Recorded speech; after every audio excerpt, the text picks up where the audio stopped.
एक शख्स के साथ OLX और पाक व्हील्स पे 20 लाख रुपए की जो वारदात है वो मंजरे आम पर आती है। उसके साथ गाड़ी के जरिए फ्रॉड किया जाता है। गाड़ी का जो ऐड देख के एक उस्मान नामी बंदा उसके पास आता है, आपने गाड़ी जितने की ही लिखी है मैं उतने की ही बिकवा दूंगा, लेकिन जो इसके ऊपर वाली रकम होगी वो मेरी होगी। जब ट्रांजैक्शन हो जाती है ये आपस में रसीद शेयर करते हैं कि ये आपकी रसीद है, ये ट्रांजैक्शन हो गई है। उससे रब्ता किया जाता है 10 मिनट 15 मिनट आधा घंटा, इतनी देर में उस्मान का नंबर बंद हो जाता है। फिर हम जब केस को फर्दर इंटेरोगेट करते हैं तो हमें पता चलता है कि उस्मान और जिसके अकाउंट में पैसे जाते हैं, जो अकाउंट नंबर उस्मान देता है, वो दोनों नौसरबाज हैं। पाक व्हील जो है उसके थ्रू फ्रॉड होना ये समझ नहीं आया।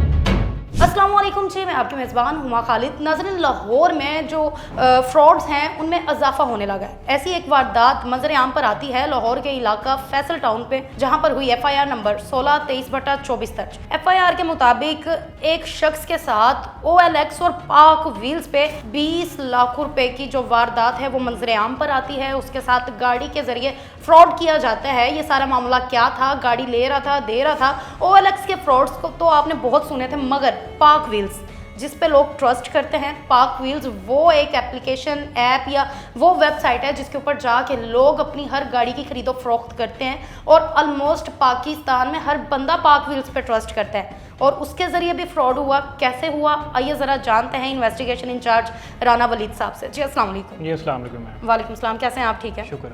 वलीद साहब मुझे बताइएगा कि ये फ्रॉड कैसे हुआ और क्या मामला है? 1623/24 एक FIR दर्ज हुई 420 की। इस केस के जो फैक्ट्स हैं वो कुछ इस तरह हैं कि खालिद नामी एक बंदे ने अपनी गाड़ी ऑल्टो बेचने के लिए पाक व्हील्स पे उसका ऐड लगाया कि उसने एक सर्टेन अमाउंट के तहत अपनी गाड़ी बेचनी थी। इस गाड़ी का जो ऐड देख के एक उस्मान नामी बंदा उसके पास आता है और उससे गाड़ी चेक करता है और उसके बाद कहता है कि आपने गाड़ी जितने की ही लिखी है मैं उतने की ही बिकवा दूंगा, लेकिन जो इसके ऊपर वाली रकम होगी वो मेरी होगी। और वो अपने टर्म्स एंड कंडीशन इस बंदे के साथ तय कर लेता है। ठीक है। तय करने के बाद ये उस्मान नामी जो बंदा है ये इसकी गाड़ी की सारी पिक्चर्स वगैरह ले लेता है और अपना भी एक अकाउंट बना के वहाँ पे लगा देता है। इसके अकाउंट को देख के उमर नामी एक बंदा जो है वो इससे रजू करता है कि मैं इस गाड़ी में इंटरेस्टेड हूँ। तो वो उसको कहता है कि जी आप ये गाड़ी फलां जगह खड़ी हुई है, वहाँ पे आप चले जाएं, वहाँ पे जाके आप ये गाड़ी चेक कर लें, ये मेरे बड़े भाई की गाड़ी है और आपने इनसे पैसों की कोई नेगोशिएशन नहीं करनी। पैसों की नेगोशिएशन आपने मेरे साथ करनी है, मैंने ही इसको फाइनलाइज करना है। वो गाड़ी देखाते हैं, उनको गाड़ी पसंद आ जाती है, वो कागज़ वेरीफाई करवा लेते हैं गाड़ी के, वो इसके पास आते हैं और इनकी आपस में डील डन हो जाती है 20 लाख रुपए की। ठीक है। 20 लाख की डील डन हो जाती है और 20,000 रुपया ये बयाना उसको उसके अकाउंट में, उस्मान के अकाउंट में ट्रांसफ़र करता है। उसके बाद 1-2 दिन के बाद जो डिज़ायर्ड डे होता है, ड्यू डेट होती है, वहाँ पे ये इकट्ठे आते हैं, उमर, बायर और सेलर इकट्ठे बैठते हैं कि हम लिख पढ़ करके पेमेंट करके बायोमेट्रिक गाड़ी करवा लें।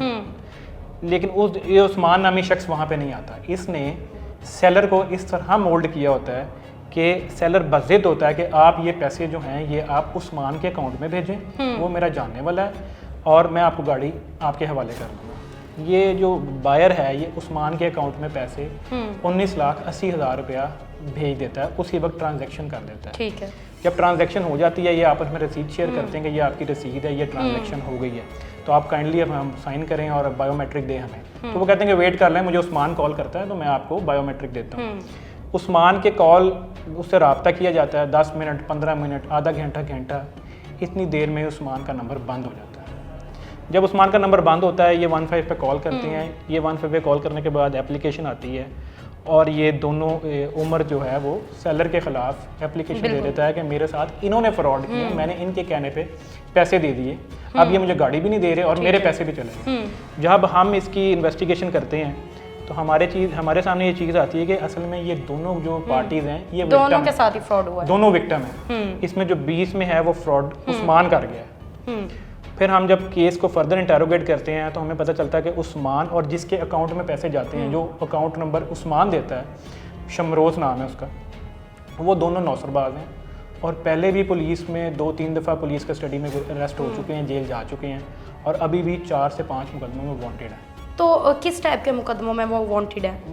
इनके सारे ही सेम मुकदमे हैं, गाड़ियों का ही फ्रॉड करते हैं। गाड़ियों का फ्रॉड करते हैं और पार्क व्हील्स के थ्रू ही करते हैं। पार्क व्हील्स के थ्रू करते हैं, OLX के थ्रू करते हैं ऑनलाइन। पार्क व्हील्स तो जैसे अगर हम अपनी भी बात करें या आपकी भी बात करें तो गाड़ी लेनी थी तो सबसे पहले ख्याल आया कि यार पार्क व्हील्स ओपन करते हैं, वहाँ से गाड़ी पसंद की और परचेज भी उसी के थ्रू की।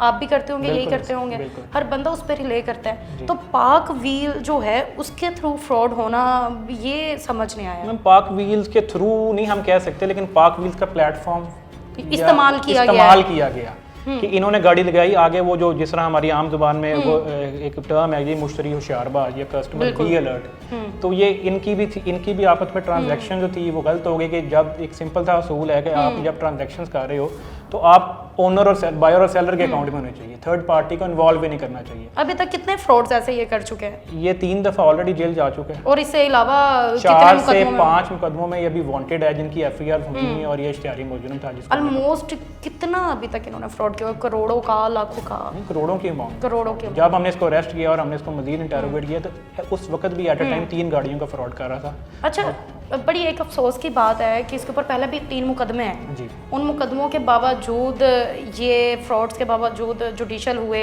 बाहर आए, फिर से फ्रॉड शुरू हो गए।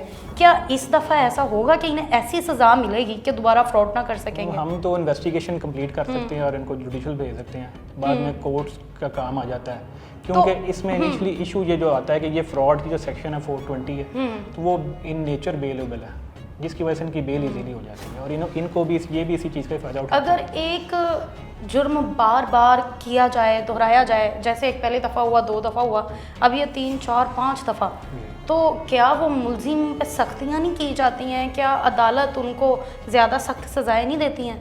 इसमें लॉ की थोड़ी अमेंडमेंट की ज़रूरत है कि लॉ अमेंड हो, और जो इस तरह के लोग हैं जो वाइट कॉलर क्राइम या ऑर्गेनाइज क्राइम में आते हैं और लेकिन वो लॉ के अंदर जो रेमेडी है वो सिर्फ 420 है, तो मेरे ख्याल से इसको थोड़ी अमेंड करने की ज़रूरत है। इसके मतलब कि फिर अफसोस के साथ हम कह सकते हैं कि आपने उन्हें पकड़ा, जुडिशल करवाया और 2 दिन के बाद वो फिर बाहर आ सकते हैं। हाँ जी, और उसके बाद फिर से यही सारे काम स्टार्ट हो सकते हैं। ये हैबिचुअल बन गए हैं। जब हमने इनके घर रेड भी किया इसको इनिशियली अरेस्ट करने के लिए, जब इसके लिया तो उसके फैमिली ने हमें साफ तौर पे उसका आकनामा दिखा दिया कि हमने तो इसको ऑलरेडी आग किया हुआ है। तो ये घर भी नहीं रहते, ये बाहर घूमते फिरते हैं, इसी तरह OLX से फ्रॉड करते हैं और गायब हो जाते हैं।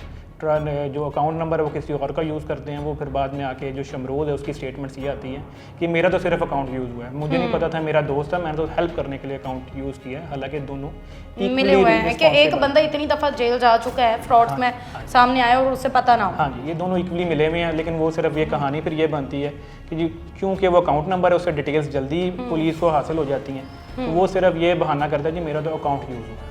तो ये जो फ्रॉड हो रहे हैं ये दिन ब दिन इंक्रीज होते जा रहे हैं जी। ऑलमोस्ट लाहौर में कितने अभी ये फ्रॉड चल रहे हैं, कितने हो चुके हैं? आपके पास कितनी FIRs वगैरह हैं? हमारे पास इनके ऊपर टोटल जो 10 FIRs हैं जी। नहीं, ओवरऑल जो फ्रॉड्स हैं? ओवरऑल तो फिर 420 नेचर जो हज़ारों में फ्रॉड्स होंगे, मुख्तलिफ नौइयत के होंगे, मुख्तलिफ जुर्म होंगे, इस नेचर का एक गैंग होगा, किसी और नेचर का कोई और गैंग होगा, तो वो साइड बाय साइड। तो इनसे रकम वगैरह सारी वसूली हुई है? हाँ जी, इनसे हमने रिकवरी। और जो मुदई फैमिली और जो बाकी है उनको गाड़ी उनकी मिल गई है? हाँ जी, गाड़ी तो असल में उनके पास ही थी, मेन तकाजा तो रकम का था। हाँ जी, मतलब वो जिसने पैसे दिए थे वो तो बेचारा गाड़ी के लिए गया। मेन गाड़ी तो उन्हीं के पास मौजूद रही, जो ज़्यादा अफेक्टेड था, ज़्यादा विक्टिम था, वो पैसे देने वाला था। कभी ऐसा भी हुआ है कि इन्होंने फ्रॉड ऐसा किया हो कि अभी तो पैसे रखे थे, गाड़ी किसी की इस तरीके से गाड़ी भी पकड़ ली हो? जी, जब हमने इसको अरेस्ट किया तो ये एक रेंट पे गाड़ी लेके जा रहा था और वो भी फ्रॉड फर्दर इंटेरोगेट किया तो वो गाड़ी ही ये सेल आउट कर रहा था, अगला फ्रॉड की तैयारी में था, जो हमने इसको टाइमली रेंट की गाड़ी लेके वो भी सेल करने जा रहा था। वो भी सेल करने जा रहा था, तो हमने इसको टाइमली अरेस्ट करके एटलीस्ट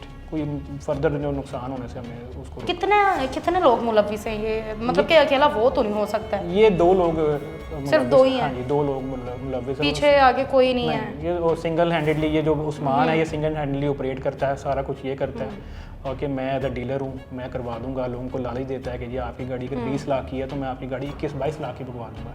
तो इस छोटे से लालच के लोग इसका शिकार बन जाते हैं और जो टर्म्स या पैसे हैं वो उसके अकाउंट में यूज़ होते हैं शमरोज़ के, जो उसी वक्त विद कैश विड्रॉ कर दिए जाते हैं विद इन मिनट्स।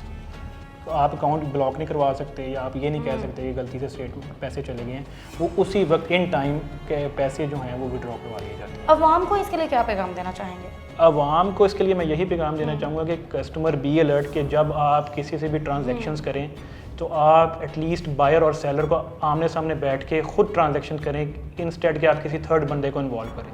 ठीक है, वो थर्ड बंदा कमीशन ले रहा है, उसकी ड्यूटी इतनी है कि वो एक अच्छी 2 पार्टीज़ को मिलवा दे, लेकिन ट्रांजैक्शंस और वेरीफाई आपस में आमने सामने बैठ के करना चाहिए।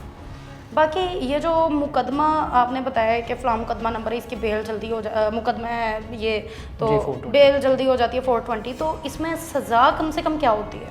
सज़ा मैम इसके अंदर 3 इयर्स है इम्प्रिजनमेंट। 3 इयर्स, और वो भी नहीं रहते हैं, वो भी बस वो आफ्टर ट्रायल, जब इसके बाद बेल हो जाएगी, बेल होने के बाद ट्रायल चलता है, ट्रायल होने के बाद जो भी लंबा प्रोसीजर कोर्ट डिसाइड करता है, वो कोर्ट की मेरे ख्याल से हमारे लॉ को इस टाइम पे सख्त होना चाहिए, चेंज होना चाहिए। वही पुराना, कई साल पुराना हमारा कानून चलता आ रहा है, जिसकी वजह से सिर्फ एक फ्रॉड वाले मुलजिम ही नहीं, और बहुत से ऐसे मुलजिम हैं जो कि बड़े बड़े जगहों पे जाते हैं और बड़े बड़े उन्होंने फ्रॉड किए हैं, बड़ी बड़ी उन्होंने जो हैं जराइम किए हुए हैं, मगर बाहर निकल आते हैं। पुलिस हमारी बड़ी मुश्किल से इन लोगों को पकड़ती है। कितना टाइम लगा आपको इसको पकड़ने में?